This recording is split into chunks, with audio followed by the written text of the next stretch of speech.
하이닉스가 지금까지 여기까지 30만 원대까지 오면서 얼마나 많은 굴곡을 겪겠습니까? 회사는 그냥 쭉 잘 가고 있는데 주변에 노이즈 때문에 이럴 것 같아 저럴 것 같아 이것 때문에 왔다 갔다 하는 게 시장이지 않습니까? 그거를 잘 이용하는 게 저는 좋겠다라고 보고 끝! CT 보고서의 삼성전자 요약한 내용이 저는 눈길을 딱 끄는 단어가 있어요. 30일간의 단기 상승 모멘텀 관찰. 그러니까 저게 영문 보고서니까 국문으로 번역한 게 저걸 텐데 캐털리스트 와치예요. 네. 그래서 단기에 보라는 거고 맞아요. 빨리 사서 빨리 먹고 나가라일 수 있어요. 그래요?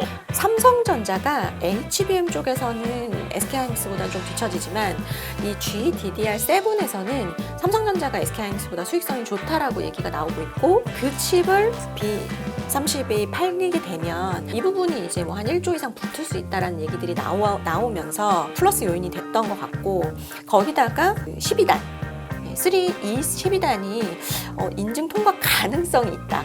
가능성이요? 네. 아. 근데 이제 이게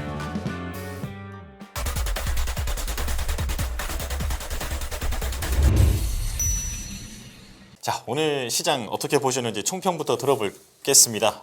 과장님께서 먼저 해주실까요? 아마 오늘 이제 시장 참여자분들은 그 종목의 엇갈림이 왜 발생했을까가 가장 좀 궁금하시지 않을까. 네, 맞아요. 그런 바로 생각이 말씀해 주시면 안 돼요? 그거 말씀을 드리고 싶은데 네. 바로 말씀을 드릴까요? 아, 네네. 이거 너무 궁금했어요. 아니 뭐 이제 이게 정답이라는 건 사실 없는데 네. 일단 SK하이닉스 많이 올라오기도 했고요. 저도 그래서 최근에는 SK하이닉스 올라온 거를 보면서 이제 조금 많이 올라왔고 이제 최근에 이제 주변에 들리는 이야기들은 SK하이닉스를 이제 가득가득 담아놓은 펀드들이 너무 급격하게 오르다 보니까 펀드의 맥스로 담을 수 있는 게 이제 SK하이닉스가 10% 정도라고 하더라고요.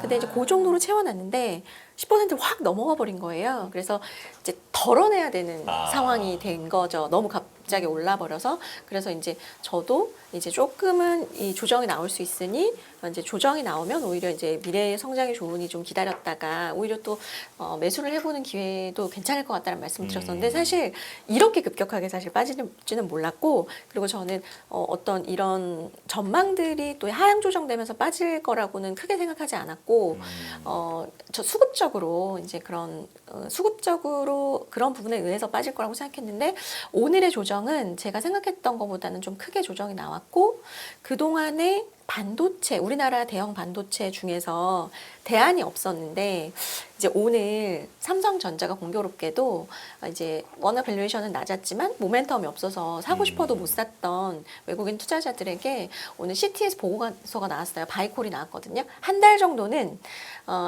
삼성전자를 괜찮을 것 같다라는 그리고 이제 그 보고서를 쓰신 분이 정말 중요한 거잖아요. 근데 그 보고서를 쓰신 분이 CT에 아마 분명히 이세철 이세철 위원님, 네, 워낙 전무급이실 겁니다. 네. 워낙 이 힘이 있으신 분이시거든요. 그 말에 그러니까 삼성전자는 SK하이닉스는 너무 잘 보시는 분이기 때문에 이분이 삼성전자를 바이콜했다고? 라고 하는 와중에 이제 그동안 굉장히 좀 오랫동안 쌓였던 SK하이닉스의 삼성전자의 숏 포지션이 저는 반대로 일부 좀 오늘 많이 감기지 않았나라는 생각이 듭니다. 네. 그리고 자료도 준비해 오셨으니까 조금 이따가 네. 좀 더 자세히 들어보도록 하고요. 자, 그러면 이제 대표님 시장 총평 좀 들어볼까요? 네, 오늘은 장 초반에 잠깐만요. 장중 변동성 되게 큰 날이었습니다. 네. 저 밑에까지 쭉 빠지다가 다시 쫙 끌어올리고 그래서 오늘은 좀 조정 좀 들어오나 싶었더니 아니야. 역시나 오늘도 강한 모습들로 보여지고 근데 종목들은 그냥 한마디로 요약하게 되면 뭐 삼성전자, SK하이닉스 이거 다 한마디로 요약하게 되면 그냥 소외주의 반란입니다. 계속 힘 맞추게 하려고 솔직히 삼성전자가 3% 올랐는데 지수가 보합이라고요. 뭐 이상한 거 아닙니까? 하이닉스가 9% 빠져서 그러니까요. 그러려고 지수는 맞춰놓으려고 하는 게임이고 그중에서 나온 그 힘의 논리로 생각하셔야지 이게 하이닉스가 뭐가 안 되고 이제 삼성전자가 부상하고 이렇게 생각하는 거는 조금 좀 그렇다고 저는 생각하고 있고요. 그런 쪽에서 일단 종목들도 보게 되면 이제 한 섹터가 움직여도 그 섹터에서 제일 못 간 거, 안 간 거, 그리고 또 이게 왜 아직까지 여기밖에 안 와 있지? 이런 것들이 그냥 턱 잡아다 쭉쭉 끌어냅니다. 그게 진짜 이번 시장의 특징인 것 같고요. 그렇게 되면은 가뜩이나 시장도 올라왔는데 변동성 커지는데 거기다가 앞서 과장님 말씀하셨듯이 롱숏이 본격적으로 들어가다 보니까 예상한 거보다 더 폭이 커지고 올라갈 때도 더 많이 올라갑니다. 네. 그러니까 저희가 기준을 잘 잡아야 될 것 같아요. 이럴 때선 가면은 계속 가는 것 같고 또 빠지면 한없이 빠질 것 같고 그게 당장은 그렇게 보이는데 지나고 나서 시장에 이성이 작동하게 되면 또 반대로도 충분히 나옵니다. 그러니까 그런 과정들을 좀 이해하시면서 보셔야 될 것 같고요. 그렇죠. 그래서 오늘 그래도 금리는 하락 반전됐는데 그래도 걱정되는 건 그거죠. 금리가 너무 장기간 높이 위치되어 있는 거 이거에 대한 부담들이 이제 하나씩 둘씩 보여질 것 같은데 아직 경제 지표들은 괜찮다 보니까 이제 받쳐준다고 보는데 이거에 대한 이제 걱정들은 뭐 계속 또 이제 하나씩 둘씩 나올 수밖에 없을 것 같고 그래서 오늘 그래도 시장에선 외국인들이 장중 대비해서 현물 선물 매도 폭을 다 축소를 시키다 보니까 일단 지수는 다시 갈 길로 다시 돌아왔다 쪽으로 봐야 될 것 같고 오늘 다 삼성전자 하이닉스 보느라고 제약바이오를 많이 놓치신 것 같은데 제약바이오에서도 큰 변혁이 일어났습니다. 그동안 안 가던 유한양행 같은 거 솔직히 저기 가 있으면 안 되거든요. 그런 종목들. 근데 데이터를 다 우리가 원하는 것보다 해외에서 나오는 걸 보다 보니까 랭라자하고 리브르반트 병용요법 쪽에서 1차 치료제를 쓰다 보니까 존슨앤존슨에서 딱 해서 해보니까 한 4,400억 나왔더라.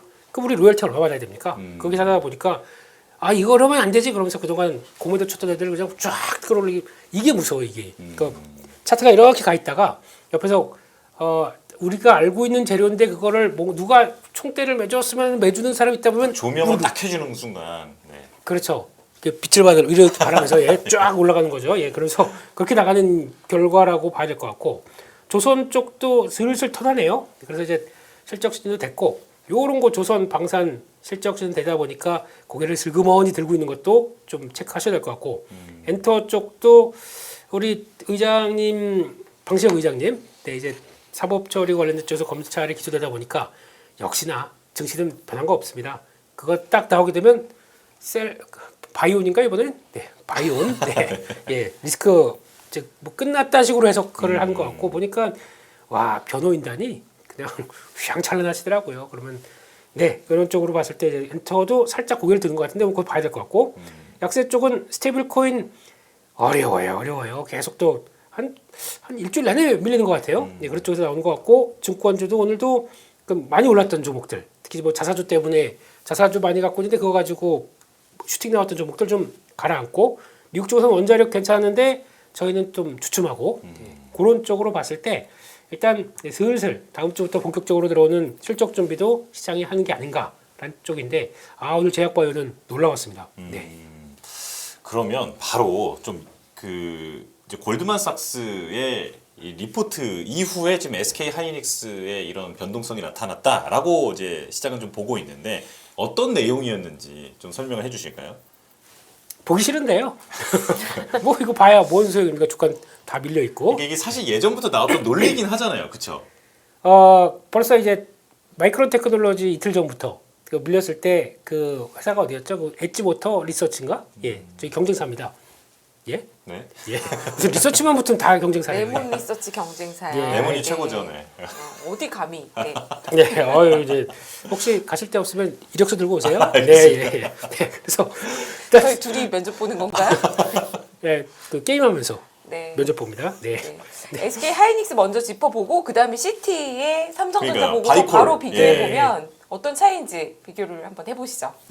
일단은 의견이 매수에서 중립으로 바뀌었고요. 그래서 뭐 나오는 얘기들 쭉 보게 되면은 다른 거 별거 없는데 장기 전망은 여전히 긍정적으로 보지만 경쟁 심화로 인해서 HBM 가격이 하락할 걸로 보여진다. 그러니까 결국에는 경쟁 심화라는 얘기는 두 가지입니다. 첫 번째는 그 엔비디아가 생각보다 좀 다음 시리즈로 넘어갈 때 제대로 되지 못하게 되면 엔비디아 주축으로 해서 가격을 인하하는 쪽이 나올 수가 있겠죠. 두 번째는 삼성전자가 진입하게 되면 그에 따라서 자연스럽게 가격이 떨어질 가능성들 이거를 생각하는데 그 반대로 얘기하자면 지금 여기 보고서의 내용들로 쭉 보게 되면은 일단 엔비디아의 결정력에 대해서 얘기를 했습니다.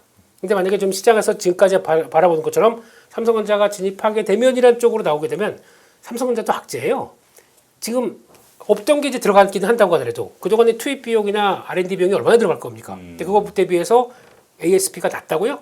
그럼 그게 호재입니까? 호재가 아니죠. 근데 그런 쪽에서도 일단은 다 됐고, 예, 그냥 시장에 딱 그것만 본 거죠. 많이 오른 거 팔고 그냥 이제 잘 잡은 거 가자 이런 쪽에서 나왔다고 봐야 될 것 같습니다. 그런 쪽으로 보고 있고, 그다음 뭐 나머지 내용들을 거의 비슷하게 봐야 될 것 같은데 이제 올해는 실적을 상향했어요.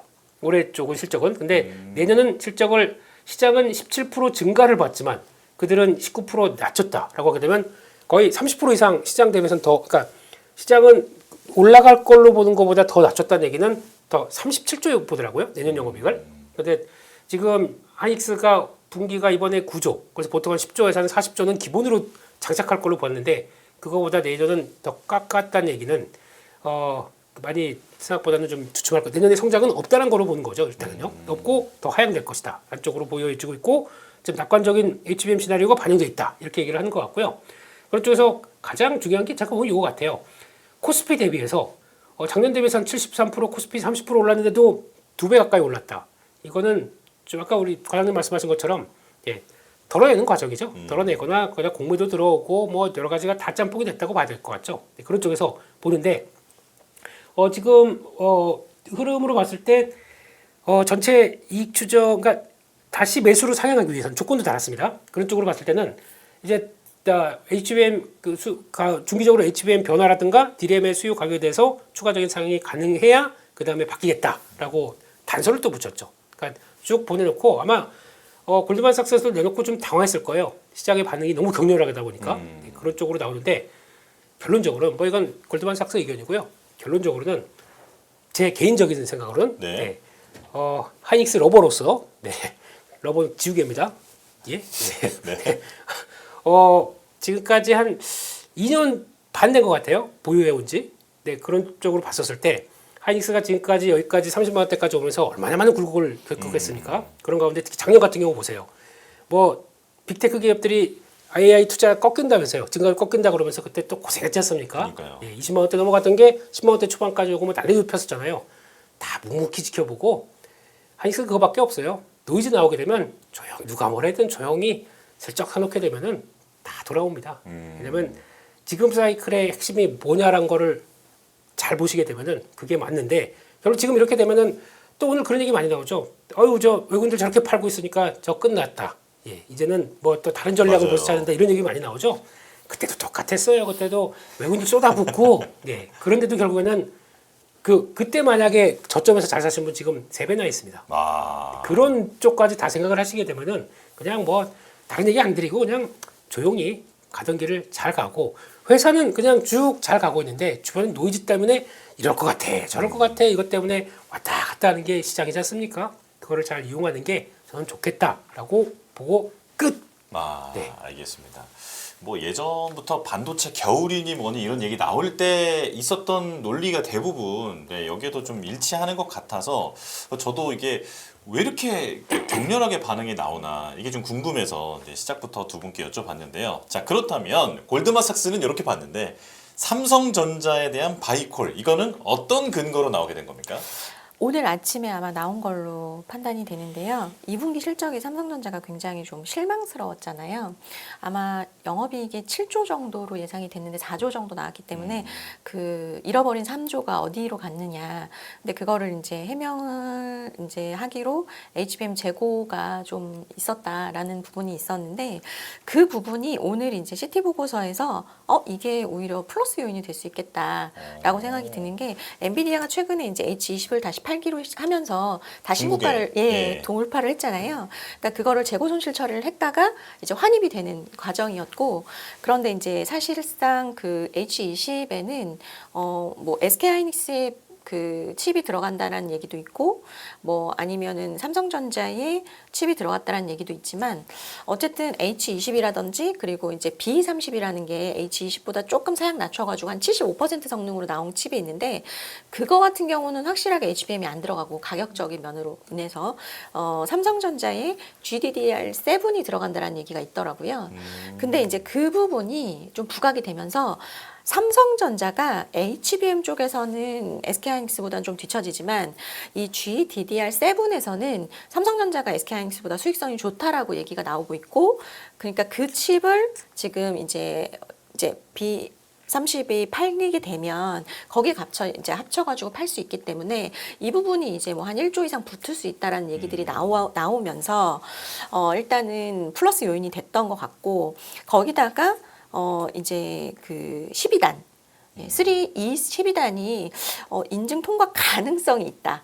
가능성이요? 네. 아. 근데 이제 이게 이것만큼 사실은 희망 고문이 없지 않습니까? 예. 그런데 이제 누가 이걸 얘기했냐? 거기에 저는 조금의 그 힘이 있었다. 네. 최근 들어서 외국인들이 이제 삼성전자를 많이 사진 않았어요. 그러니까 뭐 샀다 팔았다 했는데 제가 차트를 갖고 왔는데 이게 이제 외국인 수급인데 뭐 SK하이닉스 산 거에 비해서는 너무 작게 산 거죠. 근데 오늘 뭐 최근 한 1, 2, 3일 정도는 컨비션 있게 좀 사더라고요. 네. 근데 아마 이런 콜들이 좀 돌지 않았을까 싶고 또 그 반대로 SK하이닉스는 많이 담아놨었기 때문에 어쨌든 이게 그 IB들이 비중을 그러니까 포지션 정리를 할 때 어쨌든 한 바구니에 담아놓은 반도체, 둘 다 반도체잖아요. 그러면은 삼성전자 살려면 SK하이닉스를 좀 팔아야 되니까 저는 개인적으로 뭐 그래서 지금 SK하이닉스는 이제 후퇴하고 삼성전자가 이제는 득세하는 건가 이 정도까지는 안 가셔도 될 것 같고 제가 볼 때는 아까 말씀드렸던 7조가 나올 뻔했는데 4조가 나왔고 그럼 그 부분이 일부 이제 플러스 될 수도 있겠구나의 그런 기대감 그리고 이제 SK하이닉스 같은 경우는 아까 말씀하셨듯이 계속 이러한 이슈는 있었어요. 마이크론이 지금 이제 HBM4 가지고도 얘기를 하는데 HBM4의 샘플을 보낸 것이 SK하이닉스가 3월이고 지금 마이크론이 6월이라고 나오고 있고요. 그리고 이제 삼성전자는 이제 준비하는 걸로 나오고 있거든요.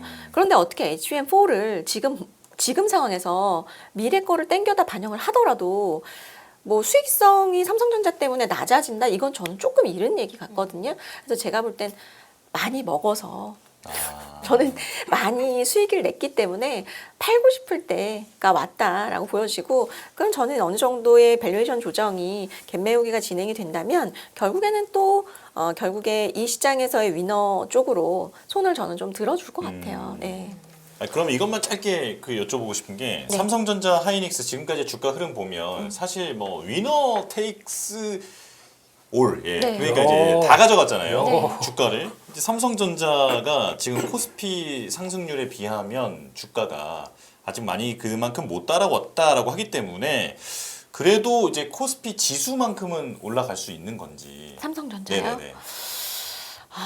삼성전자 저는 개인적으로 이 추세를 살려서 외국인들이 꾸준하게 사주려면 12단 통과가 확정이 돼야 되고 그쪽으로 숫자가 나와야 된다고 생각합니다. 네네. SK 그러니까 본인들이 어쨌든 나 개발했어 이게 아니라 엔비디아의 콜 테스트 통과하고 납품돼서 숫자가 나온다면 지수를 견인할 수 있다고 생각합니다.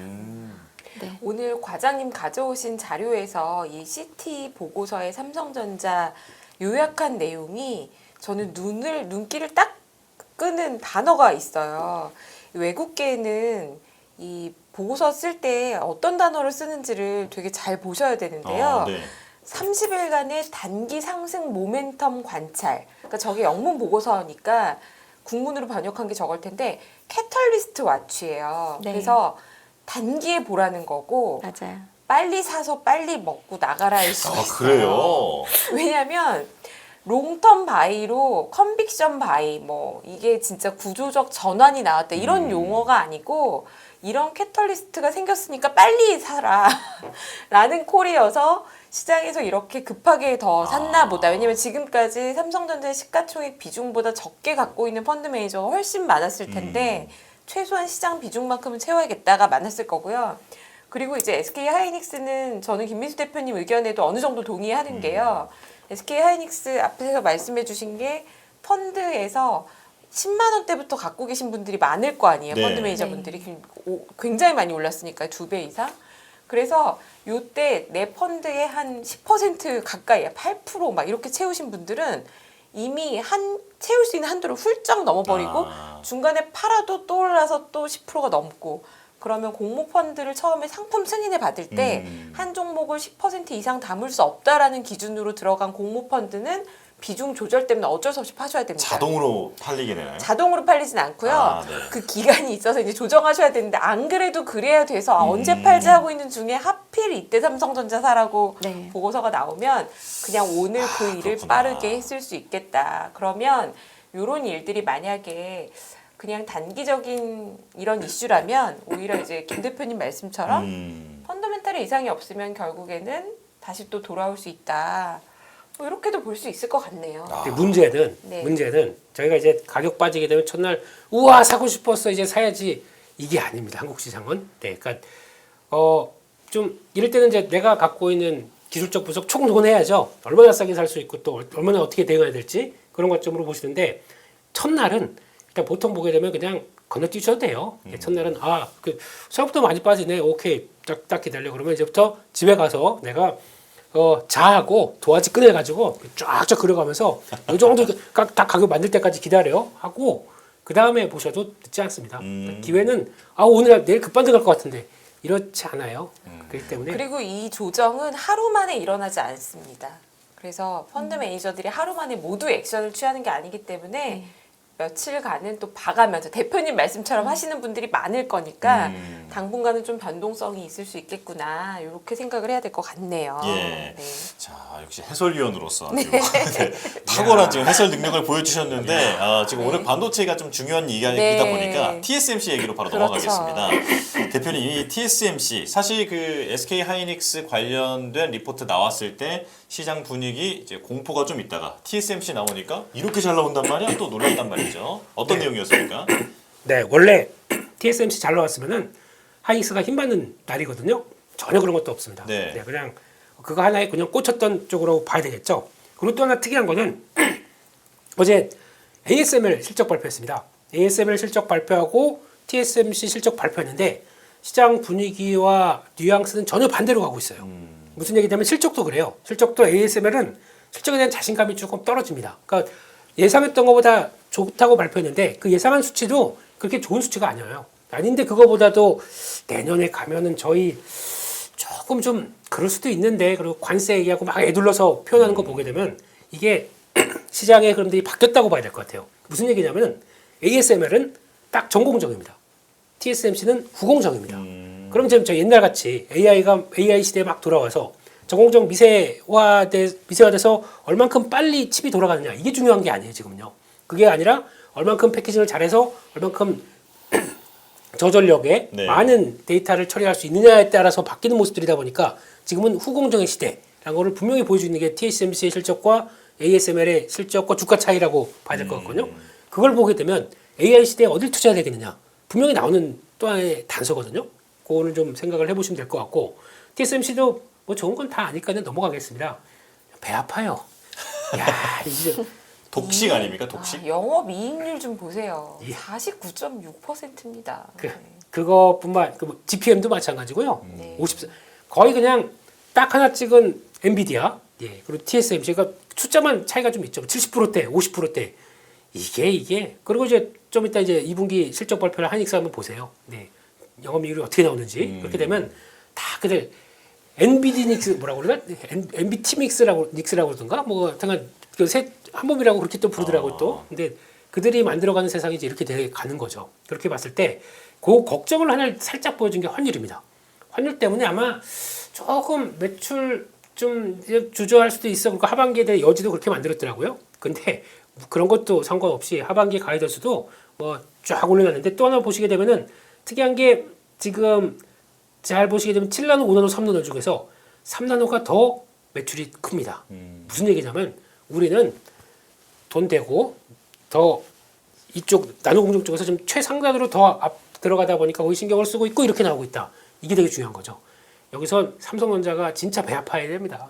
지금까지 이거 들어가려고 무지 노력을 했었는데 못하고 있고 TSMC가 독식하고 있는 이 상황들 속상합니다, 솔직히. 이런 쪽으로 봐야 될 것 같고 그런 쪽에서 보게 되면 다른 것들도 모든 섹터들이 다 성장했는데 중요한 건 HPC 고성능 컴퓨터가 거의 전년 대비해서 67% 이게 다 하는 거죠. 이게 끌고 가는 겁니다. 그러니까 결론은 AI 시대가 투자가 어쩌고 저쩌고 해서 멈추고 이제 또 증가율이 꺼진다 이런 걸 보는 게 아니라 TSMC가 HPC 쪽에서 큰 이상 없이 그냥 끌고 간다. 이상이 없는 거예요. 그렇게 보고 가야 되는 게 맞다고 봐야 될 것 같고 스마트폰도 늘었는데 정체입니다. 이거 결국에는 애플이 제대로 못하 애플이 좀 고전하고 있다는 거에 반증이라고 봐야 되겠죠. 이거는 쪽에서 자동차 쪽이 의외입니다. 2분기 연속 최고치를 경신했는데 그럼에도 불구하고 그냥 일단 뭐 숫자는 아직 그렇게 크진 않다 보니까 그냥 시장에서는 그냥 그런 것 같은데 의미는 있다고 봐야 될 것 같아요. 전장 쪽도 크고 있다 그런 쪽으로 봐야 될 것 같고 그래서 좀 그림만 본다고 하더라도 와 수익 야 그냥 그렇습니다. 아이고 배 아파.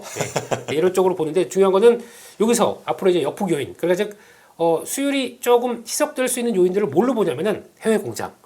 자꾸 트럼프가 들어와라 또 그러다 보니까 거기 어거지로 끌려가는 느낌이 나는데 거기서 갔었을 때 과연 그만큼 성과를 낼 수 있겠느냐. 그래서 인플레이션 비용하고 전기요금 인상 이런 것들까지 다 같이 들어가게 되면 조금 걱정은 된다. 이런 뉘앙스를 보여주는 거죠. 그러다 보니까 관세 안 물고 눈치 보다 보니까 또 대만 입장은 그렇지 않습니까? 지금 국가적인 입장 쪽에서 이런 조국과 이렇게 딱 대치하고 있는데 네.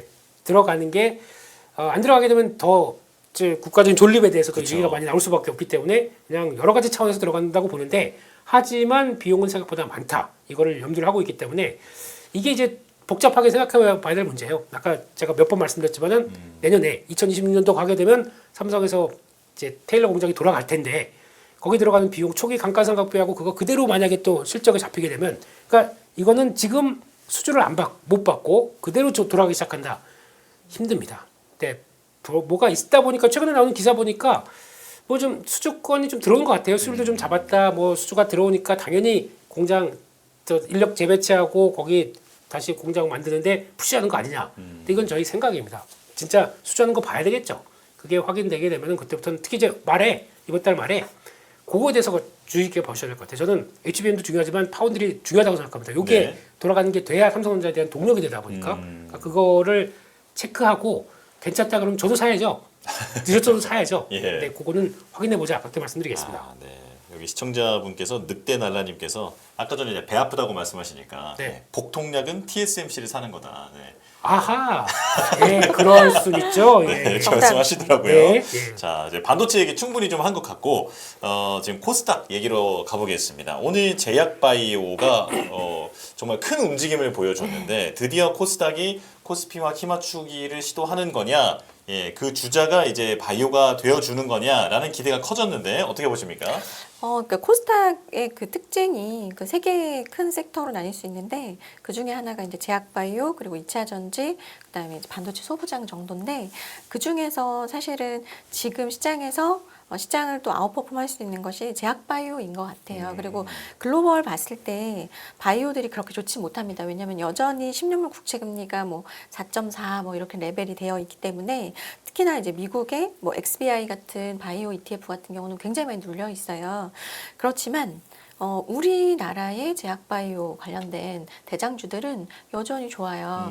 시세가 상당히 잘 나고 있고 지금 제가 6개월간의 시총 상위주들 갖고 왔는데 뭐 알테오젠, 리가캠바이오, ABL바이오 다 사실 6개월 정도의 수익률이 좋아요. 리가캠이 그나마 좀 움직이지 않았었는데 최근에 외사 리포트도 많이 나오고 리가캠도 이제 모멘텀을 좀 받아가는 모습이고 일단 제가 볼 때는 이 제약바이오는 금리도 굉장히 민감하지만 분위기가 되게 중요한데 아까 그 대표님께서 말씀해 주셨지만 유해인양행도 약간 그런 호재성 이슈가 있지만 알테오젠도 이 친구가 이제 잘 나가다가 이제 특허 이슈 때문에 조정을 받았고 근데 그 특허 이슈를 이제 무마시켰고 결국에는 이제 본연의 어떤 이제 장점들을 계속해서 이제 부각하는 하반기 모멘텀이 오고 있고 그다음에 10월에 이제 코스피 이전 상장을 또 네. 이야기를 해서 뭐 아마도 아실 거예요. 뭐 셀트리온도 그랬고 다른 기업들도 코스닥에 있다가 코스피로 이전됐을 때에 이 패시브 자금들이 유입되는 부분들을 본다면 알테오젠은 아마도 이제 유통 주식이 굉장히 많이 이제 이전 상장을 하게 된다면 잠기게 될 가능성도 있을 것 같고요. 최근에 제가 이제 가장 좋아하는 ETF이긴 한데 타임폴리오의 K바이오 액티브라고 하는 게 있는데 이게 이제 그냥 시총대로 그 헬스케어 종목들을 담진 않고 액티브 ETF예요. 그래서 이제 본인들이 비중을 막 이렇게 조절하는데 최근 들어서 종가 기준으로 해서 신고가를 돌파했어요. 사실 제약바이오가 최근에 시장의 주도주가 아니었다라고 우리 네. 다들 알고 있는데 최근에 이제 조선방산 좀 주춤하고 뭐 반등은 하고는 있지만 조선방산 주춤하고 약간 증권도 좀 쉬고 있고 시장에 뭔가 주도주라고 하는 친구들이 좀 쉬고 있을 때 제약바이오가 치고 나갔다는 거죠. 그래서 저는 요즘 장세를 굉장히 좋은 유동성 장세라고 말씀을 드리고 있는데 이렇게 시장에 대기 자금이 많고 뭔가 꿈과 희망이 많을 때는 어떤 이렇게 주도주들이 이렇게 힘없이 픽 이렇게 조정을 받으면 뭔가 전체 시장이 분위기가 다시 또 이렇게 다운되는 게 있는데 요즘 시장은 안 그런 것 같아요. 네. 얘가 안 가면 그럼 나라도 가자. 나라도 간다? 아니면 너 안 가면 넌 쉬고 있어. 나는 갈게. 약간 이런 순환매가 굉장히 빠르게 도는 것 같고 그 중에 하나가 이제 제약바이오인 것 같고 그 제약바이오가 보면 이제 학회가 연말에 있기도 하고 이제 데이터들이 그쪽에 나오다 보니까 항상 하반기부터 좀 달리는 경향이 있던 것 같아요. 그래서 제가 재미삼아도 보시라고 갖고 왔는데 알테오젠의 차트예요. 2023년도 7월부터 연말까지, 2024년도 7월부터 연말까지 가파르게 각을 세워서 랠리를 펼칠 때가 요런 딱 7월부터 연말 요렇게 되고 뭐 근데 어쨌든 우상향했던 기조가 있기 때문에 뭐 사실 끼워 맞추기일 수도 있는 거고. 근데 이제 ABL 바이오도 사실 그렇습니다. ABL 바이오도 23년부터의 지금 차트인데 보시면 대세 상승을 이루었던 기간은 딱 요 기간이에요. 23년 7월부터 연말, 그다음에 24년 7월부터 연말. 그래서 항상 요 기간에 좋았던 것은 아마도 학회 모멘텀 그런 것들이 있어서인 것 같고 어쨌든 지금 대장주는 알테오젠인데 이 친구 같은 경우는 이제 SC 제형으로 FDA 승인 목표로 지금 하고 있고 결국에는 이게 이제 유럽에도 이제 진출을 하려고 하고 있고 결국에는 이제 머크가 이런 얘기를 하고 있어요.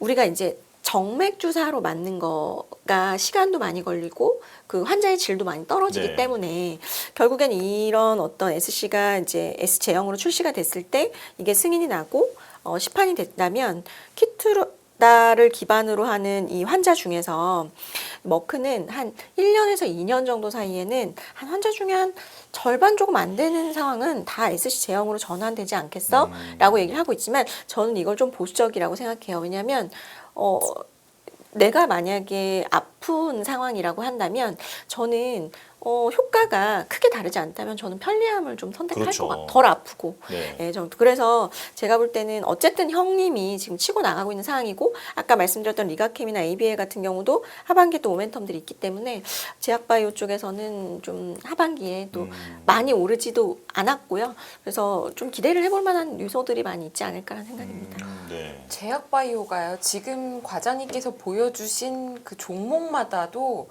수익률이 굉장히 다르잖아요. 네. 이게 공부를 해도 굉장히 어려운 산업이란 말이죠. 맞아요. 저도 제약바이오는 사실은 저처럼 시황을 하는 사람으로서는 바탕업으로 공부를 하기가 상당히 쉽지가 않습니다. 그래서 여의도의 선수분들도 딱 자기가 잘 아는 분야, 제약바이오를 잘 아시는 분들만 이거를 되게 많이 하시고 그냥 ETF 같은 것들로 많이 하시고 아니면 시총 대형주 위주로 하시는 것 같아요. 그리고 아까 제가 보여드렸던 지금 이 3인방, 그러니까 D&D는 좀 이제 대사질환 쪽이니까 빼더라도 그러니까 알테오젠, 리가캠, ABL은 어쨌든 전달 플랫폼을 하는 기업들이고 이 친구들은 이미 이제 매니저분들이 학습이 많이 되어 있어서 제약바이오가 출발하나? 라고 했을 때는 기관 쪽에서 그냥 ABC로 담는 종목이기 때문에 근데 이런 종목들을 내가 지금 위원님처럼 난 잘 모르겠어 라고 하시면 ETF도 좋은 것들이 굉장히 많이 나와 있어요. 그래서 저보다 더 똑똑하고 대단하신 분들이 알아서 비중을 조절해서 투자를 해주기 때문에 내가 지금 제약바이오의 모멘텀이 있다라고 본다면 ETF로 저는 활용하시는 것도 충분히 괜찮다라고 보고 있습니다. 예. 아니 저는 대표님께는 요거 여쭤볼게요. 그 네. 비만주도 다시 막 꿈틀꿈틀하는 것 같은데 네. 아까 전에 이제 전문 분야에 대해서는 좀 공부가 필요하다 말씀하셨지만 전 전혀 몰라서 그래서 그냥 여쭤보겠습니다. 비만주는 좀 담아도 되는 건지 왜 올라간지 아세요? 모르겠습니다. 매일 비만 와서 그래요. 네. 장마가 끝나면 팔아야 되니까. 예. 정신 차려죠. 예. 네, 지금 이 호흡 피해가 심각한 상황에 네. 죄송합니다. 예. 정말 비피 없으셨으면 좋겠고요. 예. 그렇습니다. 근데 일단 바이오 쪽은 한국에서 딱 그렇게 보시면 돼요. 한국이 잘하느냐 못하느냐 그거 가지고 판단을 하시면 됩니다. 한국 잘하는 거 성과 내고 잘하는 거 그것만 보시면 되는데 딱 네 가지가 있습니다. 바이오는 크게 보게 되면 첫 번째 아까 말씀하셨던 플랫폼 업체들 뭐 ABCL이네요. 리가캠이니까 예 ABL 하여튼 이거 요 세 개 그거 중심으로 가는 거 그리고 또 두 번째 비만 치료제 말씀하셨던 거 비만 치료제 세 번째는 항암제 그래도 성과 냈던 뭐 HLB 갖고 말이 많았지만 결국은 유한양행이 하다 보니까 이제 그림 그려가는 거 예, 이런 쪽들 그리고 또 마지막으로는 CMO입니다. CMO, CDMO 우리나라는 이 네 개가 딱 구축해서 가고 있다고 보시면 돼요. 그 중에서 비만 치료제 원래는 이게 비만 치료제 쪽은 가장 핵심들은 우리나라가 갖고 있는 거 장기 지속형 플랫폼, 그러니까 장기 지속형 물질을 가지고 얼만큼 활용하느냐에 따라서 그러니까 즉 같은 주사를 맞아도 일주일에 매일 가서 이렇게 주사 맞고 막 따끔 이거 귀찮지 않습니까? 한 번 주사하게 되면 쭉 간다든가 아니면 경구용 먹어가지고 쭉 지속된다든가 제일 핵심은 지속형이거든요. 이렇게 나온 걸 기반을 가지고 비만 치료제랑 만나다 보니까 아 이게 성과가 나겠다라는 쪽인데 솔직히 말씀드리면 이 네 가지 섹터 중에서 제가 보기에는 가장 고평 그렇게 생각하고 있습니다. 좀 그런 느낌이 납니다. 예, 왜냐면 성과를 내서 어떻게 할 것 같다는 아이디어가 좀 더 많이 부각돼서 부풀은 쪽이 좀 많다고 생각이 들어요. 아무리 제가 계산해 본다고 하더라도. 근데 물론 다른 해외 기업들하고 비교한다. 아니 우리 이렇게 할 수 있는데 당연히 그 정도까지 하게 되면 근데 왜 비교하는 게 다 나스닥 저쪽에 있는 그런 기업들하고 하는지 모르겠지만 그런 거랑 생각하게 되면 솔직히 저는 그냥 트레이딩하는 게 좋겠다라고 생각하고 있고 그것도 막상 지금 성과 낸 거 펩트론밖에 없습니다. 펩트론이 1라이릴리랑 금액은 얘기 안 드릴게요. 네, 지금 비공개인데 저는 비공개인 금액이지만 그 정도밖에 안 됩니다. 그런 거 가지고 성과 냈다고 그러면서 움직이는 거는 조금 그렇습니다. 근데 많이 올랐던데요. 네, 근데 그게 만약에 그 단순하게 이제 비만 치료제가 아니라 이것도 플랫폼으로 생각하기 시작하면서 오늘 펩트론이 올랐던 것 중에 가장 핵심적인 내용들은 그러니까 루푸스병이라고 그러죠. 그 성조숙증 관련된 쪽에서 그러니까 난치병입니다. 이거를 주사랑 결합을 해서 거기서 그러니까 장기 지속형으로 들어가기 시작하면서 결합을 해서 그게 식약청과 어디 통과가 됐더라고요. 임상 일상에 통과가 됐다. 이건 다른 문제가 될 수는 있죠. 그러니까 왜냐면 나도 비만 치료제로만 장기 지속형이 들어간 게 아니라 모든 약품에 대해서도 장기 지속형으로 같이 들어가서 할 수 있겠다라고 바라보기 시작하게 되면 그건 또 밸류가 확 열릴 수는 있습니다. 근데 그거를 아직 뭐 그걸 통해서 그러면 얼만큼의 기대 수익들이 나올지는 아직 잘 모르겠는데 좀 먼저 연 것 같아서 조금 좀 그런 느낌은 들었어요. 그리고 상대적으로 바이오 쪽에서는 한국이 가장 저평가가 CDMO입니다. 이쪽은 준비 다 해놓고 있고 지금 열어 가고 있는데 잘 안 가요. 왜 또 혹자는 뭐 삼성 같은 경우 예. 뭐 이재용 회장의 뭐 거치 문제 때문에 그것 때문에 누르고 있다라고 얘기를 하는데 아니 그 전부터 잘하고 있었거든요. 근데 그러면 변화가 들어가니까 이거 좀 많이 좀 위축됐 생각보다 저평가라고 생각하고 있고 게다가 CDMO, CMO가 그렇죠. 예. 게다가 또 돈 되는 거 알다 보니까 롯데도 지금 송도에다가 땅부터 사고 팍 들어가고 있는데 이런 것들에 비하면 물론 그건 아직 성과가 어떻게 될지 모르겠지만 그리고 중소형 CMO들 회사들 솔직히 보게 되면 똘똘해요. 근데 이게 제대로 평가를 못 받고 있습니다 지금. 차라리 바이오 쪽이 이제 쭉 움직이면서 또 다른 변화가 들어간다. 이쪽에서 저는 이쪽에서 좋은 추세를 만들어 갈 것이다 이렇게 생각하고 있기 때문에 잘 보자 그렇게 말씀드리겠습니다. 네, 알겠습니다. 바이오에 대한 설명이 거의 뭐 레몬 GPT급이었습니다. 그러니까요. 맞습니다. 잘 이용해 주세요. 저 구독료는요. 자, 이제 한 5분 정도 남았는데 참 무거운 주제에 여쭤볼 수밖에 없을 것 같습니다. 과장님께서 저번에 나오셨을 때 그 스테이블 코인이 그냥 단순한 어떤 테마 이런 거라기보다는 이제 큰 흐름에 흐름의 지금 중간에 있다 이렇게 말씀을 해주셨는데 아마 뭐 많은 분들이 그 의견에는 동의하셨을 것 같아요. 그런데 이제 주가가 걱정이란 말이죠. 이 하락세가 좀 쉽게 끊기지가 않는 것 같은데 어떻게 대응해야 합니까? 일단 그 스테이블 코인은 어떤 그 자국의 통화를 대변하는 거잖아요.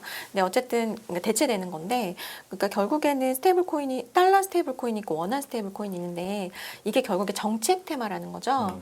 정책에 의해서 지금 드라이브가 얼마나 빠른 속도로 걸리냐 마느냐에 따라서 되게 지금 관련된 종목들이 크게 상승을 하고 하락을 하는데 제가 최근 들어서 말씀드리는 것은 원화 스테이블 코인 같은 경우는 워낙 이 확장성도 적고 그래서 저는 달러 스테이블 코인 관련주를 보시는 거가 더 낫다라는 말씀을 드리고 있고 그리고 이제 좀 안정적인 거를 원하시면은 코인베이스가 그나마 좀 가장 낫지 않을까라고 생각을 하고 있고, 그래서 저 어제도 고객분들한테 글을 써드렸는데, 지금 이제 미국 같은 경우는 지금 하원에서 표결하고 있는 상황이에요. 네. 예, 이 법안이. 그런데 우리나라 같은 경우는 아직 표결까지도 가지 못했어요. 그러니까 그리고 최근에 이게 이제 디지털, 제가 정확하게 법 이름을 기억이 안 나는데, 디지털 화폐법인가? 디지털 뭐 가상화폐법인가? 맞나요? 예.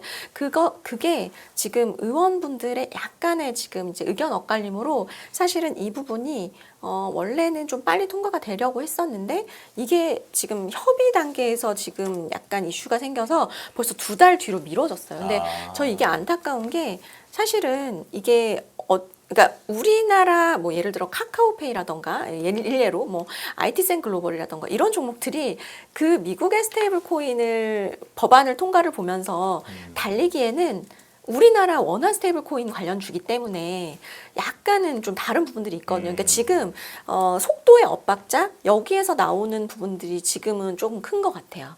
그러면 이제 네. 올라가는 거 많은데 지금 여기서 잠깐 발목 묶여 있을 때가 아니다, 이런 마음으로 일단 던지고 다른 데로 가는 분들도 있는 건가요? 지금 이 주가에 대해서. 종목을요? 예. 그렇죠. 예를 들어 지금, 그러니까 저처럼 아마 저보다 더 기민하게 대응을 하실 텐데, 원화 스테이블 코인하고 달러 스테이블 코인이 각각 이제 그 수혜주가 다른 거잖아요.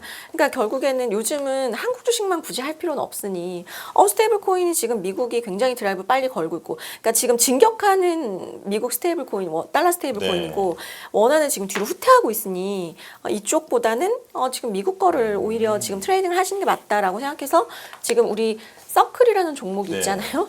우리 서학개미 분들이 거의 점령하다시피 했다라는 기사들이 쏟아져 나오고 있죠. 예, 그래서 이제 요즘은 이제 워낙 매매가 편하니까 꼭 내가 원화 쪽에 수혜주만 할 필요가 없는 그런 지금 상황이 되다 보니, 지금 훨씬 더 법안이 빠르게 지금 진행이 되고 있는 지금 미국 쪽에 가서 트레이딩을 하시는 거죠. 네. 네. 서클 주식을 한국인들이 굉장히 많이 사셔서요. 반 농담으로 이런 말을 하더라고요. 서클을 샀냐, 이 질문이 네. 이너 서클이냐 이런 질문을 할 정도로 지금 이너 서클이십니까? 제가 듣기로는 네. 서클 가입했니? 그러던데요. 예. 가입했니? 네. 네. 한때 서클 주가를 막 보면 서클 주가를 보면 그게 이제 저희 장 딱 끝나잖아요. 그럼 그때부터 움직여요. 서클 주가가. 네. 거의 움직임이 없다가 저희 장 네. 끝나면 그때부터 움직여요. 아까 잠깐 말씀하셨는데 한국은 디지털 화폐 법안은 아니고요. 정식 명칭은 디지털 자산 기본법입니다. 네, 그건 민주당이 맞습니다. 지금 발의를 네, 해놓은 맞습니다. 상태이고 네. 아직 논란이 좀 있습니다. 네. 네. 네. 그래서 지금 좀 한국은 좀 더 정책을 지켜봐야 네. 된다. 네. 앞서 말씀하셨던 게 이제 디지털 자산 혁신법의 발의 시기가 9월로 연기됐다. 맞습니다. 네, 그 네. 내용이라서 이것 때문에 좀 시차가 발생하고 좀 시장에서는 약간 좀 실망하는 게 아닌가. 네, 지금 그런 얘기를 들어봤습니다. 추가 질문을 드리고 싶은데 시간이 다 지나갔네요. 여기서 인사드려야 될 것 같습니다. 자, 김민수 대표, 유영아 과장, 김열매 실장이었습니다. 저는 조진혁이었습니다. 함께해 주신 여러분 고맙습니다. 감사합니다.